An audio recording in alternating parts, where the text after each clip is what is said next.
curso La fe de Jesús. Lección número 5. La salvación.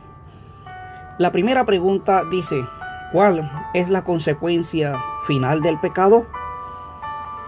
Romanos, en el capítulo 5, versículo 12, dice: por tanto, como el pecado entró al mundo por un hombre, y por el pecado la muerte, así la muerte pasó a todos los hombres, por cuanto todos pecaron. Dice una frase que sabemos cuándo nacemos, pero no sabemos cuándo vamos a morir. Dios le había dicho a Adán y a Eva: no comáis del árbol de la ciencia del bien y del mal, porque el día que de él comiereis, ciertamente morirás. Adán y Eva comieron de ese árbol, y como consecuencia llegó la muerte. Y así como entró el pecado, entró la muerte. Y por cuanto todos nosotros somos pecadores, todos algún día vamos a fallecer. ¿Podemos acaso nosotros, los seres humanos, solucionar el problema del pecado? Es la segunda pregunta. Pero la Biblia nos dice en el libro de Jeremías, en el capítulo 2, versículo 22: aunque te laves con lejía y amontones jabón sobre ti, la mancha de tu pecado permanecerá delante de mí, dijo el Señor. Aunque te laves con lejía. La lejía era un mineral alcalino que se localizaba en algunos lagos de Egipto. Este mineral era utilizado para blanquear. Hoy existen muchos o algunos químicos que se pueden utilizar para lavar y blanquear, claro, la ropa. Y el profeta Jeremías nos dice: aunque te laves con lejía, aunque utilices un blanqueador del más potente que pueda haber, y aunque amontones jabón, y aunque nos bañemos y quedemos empapados de espuma por causa del jabón, podemos limpiarnos exteriormente, limpiar nuestra piel, pues de alguna suciedad, pero la mancha del pecado permanece delante del Señor, porque la mancha del pecado es interna. ¿Acaso iba a dejarnos Dios morir en pecado y perdernos para siempre? La tercera pregunta dice: ¿qué provisión hizo Dios para salvarnos? Dice la Biblia en el libro de San Juan, en el capítulo 3, versículo 16, un texto bastante conocido: porque de tal manera amó Dios al mundo, que ha dado a su Hijo unigénito, para que todo aquel que en él cree no se pierda, mas tenga vida eterna. Dios envió a su Hijo, envió a Jesús a morir en tu lugar y en mi lugar, para que no nos perdamos. No podemos solucionar el problema del pecado, pero en Jesús podemos tener esperanza. Jesús puede perdonarnos con su sangre, limpiarnos con su sangre de nuestros pecados, porque Él estuvo dispuesto a morir por nosotros, a morir en tu lugar y en mi lugar. ¿Cómo describió Jesús su misión?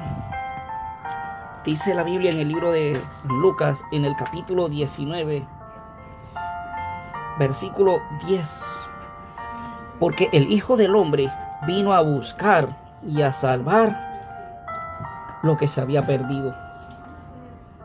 Vino a buscarte a ti, vino a buscarme a mí, los que nos habíamos perdido por causa del pecado, los que habíamos caído en desobediencia. Yo no sé cuál es tu condición, no sé cómo está tu vida delante de Dios, pero para ti y para mí hay esperanza. Dios puede perdonarnos, puede perdonar cualquier pecado que nosotros hayamos cometido. Si vamos a Él con un corazón contrito, con un corazón arrepentido. Ahora, podemos preguntarnos entonces, ¿cometió Jesús algún pecado? Bueno, dice la Biblia en el libro de Hebreos, en el capítulo 4, versículo 15. Porque no tenemos un sumo sacerdote que no pueda compadecerse de nuestras debilidades, sino uno que fue tentado en todo, según nuestra semejanza, pero sin pecado. Se necesitaba a alguien que no tuviese pecado, que no estuviese manchado por el pecado, para salvarnos. ¿Cometió Jesús algún pecado? Dice la Biblia, no. Fue tentado en todo, pero sin pecado. El enemigo le acechó. El enemigo le tentó. Pero Jesús no cometió pecado. Y ahora podemos preguntarnos entonces, ¿cómo es eso de que Jesús pagó nuestra deuda? ¿Cómo pagó Jesús nuestra deuda por causa del pecado? Dice la Biblia en el libro de Isaías, en el capítulo 53, versículos 3 al 7.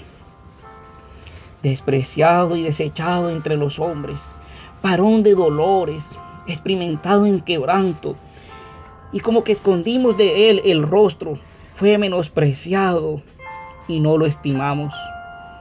Ciertamente llevó él nuestras enfermedades y sufrió nuestros dolores, y nosotros los tuvimos por azotado, por herido de Dios y abatido. Mas él herido fue por nuestras rebeliones, molido por nuestros pecados.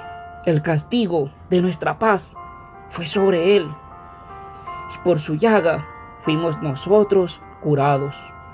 Todos nosotros nos descarriamos como ovejas, cada cual se apartó por su camino, mas Jehová cargó en él el pecado de todos nosotros.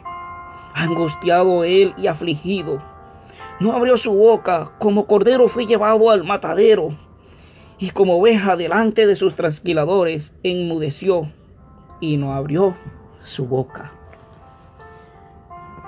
El pecado trae una consecuencia final, la muerte.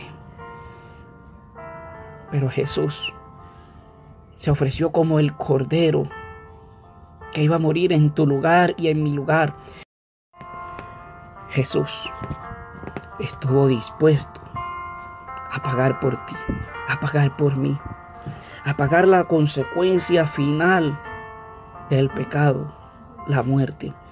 Como un cordero que enmudeció, como un cordero que estuvo dispuesto a pagar con su vida por ti y por mí. Y el Señor no podía soportar vernos a nosotros perdernos para siempre, sin esperanza y sin una segunda oportunidad. Jesús estuvo dispuesto a venir a ocupar tu lugar. Jesús estuvo dispuesto a venir a ocupar mi lugar.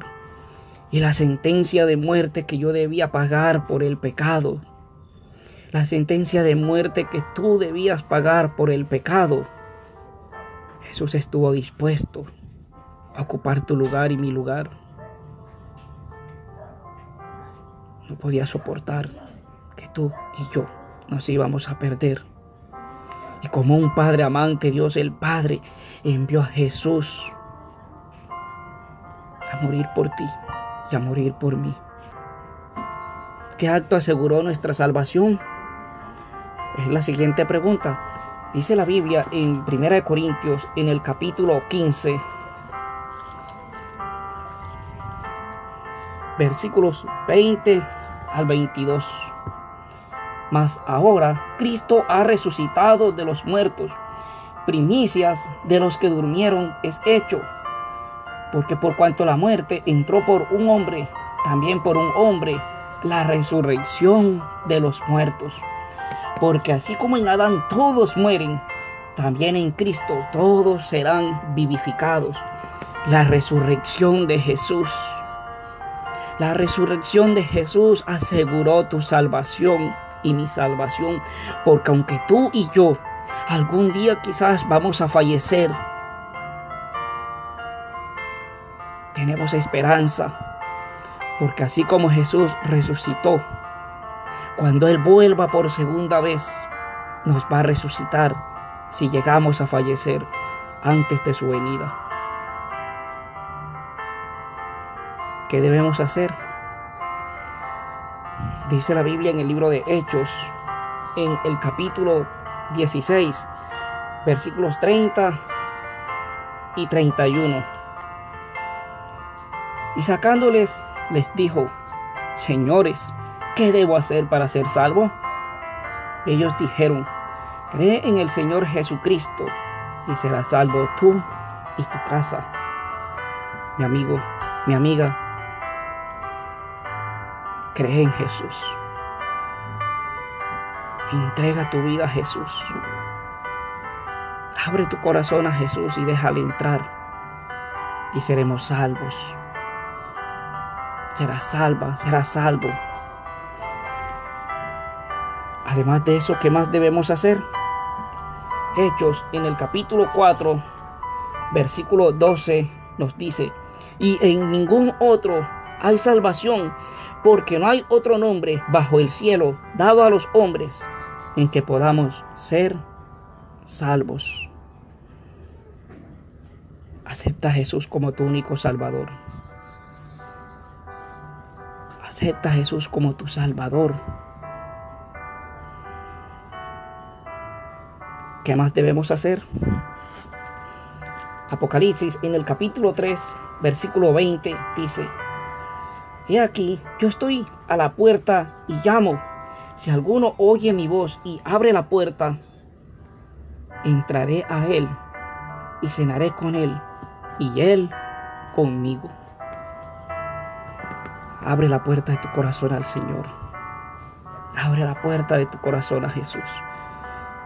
No sigamos en pecado. No dejemos que el pecado nos haga pagar la consecuencia final, que es la muerte eterna. Abre tu corazón al Señor. Entrega tu vida a Jesús. No sé quién eres, no sé qué haces, no sé cuál es tu pecado o qué haces en tu vida oculta. No sé si has cometido adulterio, si has cometido fornicación, no sé si eres un ladrón, no sé si eres una persona orgullosa, una persona envidiosa, si en tu corazón hay resentimiento, si en tu corazón hay odio. Pero debemos abrir nuestro corazón al Señor. No sé si en tu corazón o tú llevas una vida doble. Uno eres en tu casa y otro eres en el trabajo. U otro eres en tu iglesia. Pero el Señor nos llama a abrir nuestro corazón y dejar que Jesús entre. Y dice: entraré a Él. Él quiere entrar a tu corazón, Él quiere entrar a tu vida, quiere entrar a mi vida. Abre tu corazón al Señor y acepta la salvación que Él te da.